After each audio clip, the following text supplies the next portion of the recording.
Hi అండి, అందరికీ నమస్తే. అందరూ ఎలా ఉన్నారు? నేనైతే చాలా బాగున్నానండి. ఇవాల్టి మన రెసిపీ వచ్చేసి అంగన్వాడీ పాలతోటి చాలా సింపుల్గా పాయాసం ఎలా ప్రిపేర్ చేసుకోవాలో మీకు ఈ వీడియోలో చూపించబోతున్నాను. మనలో చాలామంది ఈ పాలని వేస్ట్ చేసేస్తూ ఉంటారండి. కానీ ఒక్కసారి ఇలా పాయాసం చేసుకుని తినండి, అస్సలు మామూలు పాలతో కూడా అంత రుచి రాదనమాట. ఈ పాలు కొంచెం స్మెల్ వస్తూ ఉంటాయి కదండి, ఆ స్మెల్ కూడా ఏముండదు. ఈ ప్రాసెస్లో ఒకసారి చేసి చూడండి, అస్సలు అద్దరిపోతుంది. ఇంకా ఈ పాలు చాలా హెల్దీ అండి. మరి లేట్ చేయకుండా ప్రాసెస్ చూసేద్దామా. ముందుగా ఒక గిన్నెలోకి 1/2 లీటర్ పాలు వరకు తీసుకున్నానండి. ఇది లీటర్ ప్యాకెట్ కాబట్టి నేను 1/2 లీటర్ వేసుకుంటున్నాను. ఇద్దరికి ప్రిపేర్ చేస్తున్నానండి. మీకు కావాలంటే ఇక్కడ లీటర్ పాలు కూడా వేసేసుకోవచ్చు. ఈ పాలల్లో నీళ్లు కలపాల్సిన అవసరం లేదండి, చాలా చిక్కగా ఉంటాయి. నీళ్లు కలపకుండా చేసుకుంటేనే చాలా బాగుంటుంది. ఇప్పుడు 50 గ్రాముల వరకు సేమియా తీసుకొని కాస్తంత నెయ్యి వేసి కడాయిలో ఇలా దూర రంగు వచ్చే వరకు వేయించుకోవాలి. సేమియా ఇలా కలర్ వస్తేనే పాయాసం చాలా రుచిగా ఉంటుందండి. అలాగే 50 గ్రాముల వరకు పెద్ద సగ్గుబియ్యం తీసుకుని ఇలా నానబెట్టుకున్నాను.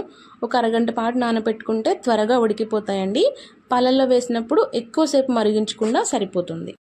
ఇప్పుడు పాలు కూడా చక్కగా మరుగుతున్నాయి కాబట్టి ఇలా మరిగేటప్పుడు మనం నానబెట్టుకున్న సగ్గుబియ్యాన్ని కొంచెం ముందుగానే వేసేసుకోవాలన్నమాట. పాలు చక్కగా మరిగేలోపు మనకి సగ్గుబియ్యం కూడా పాలల్లో కలిసి చక్కగా ఉడికిపోతాయి. ఇప్పుడు ఫ్లేమ్ అనేది మీడియం కంటే కాస్త తగ్గించుకోండి, ఎందుకంటే సగ్గుబియ్యం వేసుకున్నాం కాబట్టి ఈ పాలు కొంచెం చిక్కగా ఉంటాయి కాబట్టి అడుగంటే ఛాన్సెస్ ఎక్కువ ఉంటాయి అన్నమాట. ఇలా నిదానంగా సిమ్లో పెట్టి ఉడికించుకున్నారంటే చక్కగా పాలు మరిగిపోతాయి. మనం వేసుకున్న సగ్గుబియ్యం కూడా చక్కగా ఉడికిపోతుందండి. చూసారా, సగ్గుబియ్యం ఉడికి చక్కగా పైకి తేలాయి కదండి. ఈ స్టేజ్లో ఇప్పుడు మనం వేయించి పెట్టుకున్న సేమియా కూడా వేసేసుకోవాలి.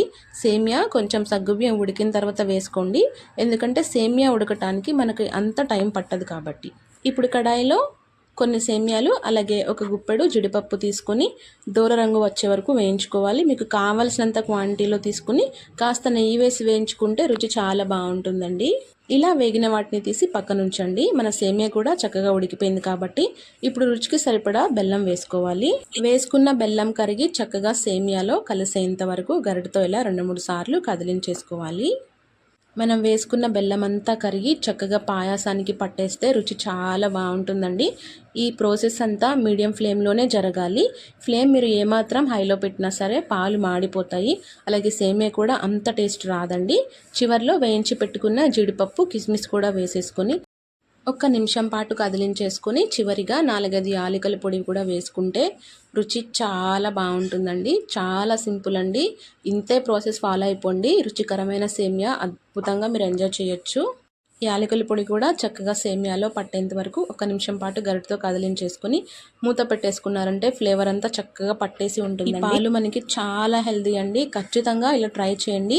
మనం తాగడానికి స్మెల్ వచ్చినప్పుడు ఇష్టపడం కాబట్టి ఇలా చేసుకుంటే మాత్రం పాలు ఎక్కడా స్మెల్ రావండి, అంత బాగుంటుంది. ఖచ్చితంగా రెసిపీని ట్రై చేయండి. అలాగే మరిన్ని వంటల కోసం మన ఛానల్ని సబ్స్క్రైబ్ చేసుకోవడం మాత్రం మర్చిపోకండి.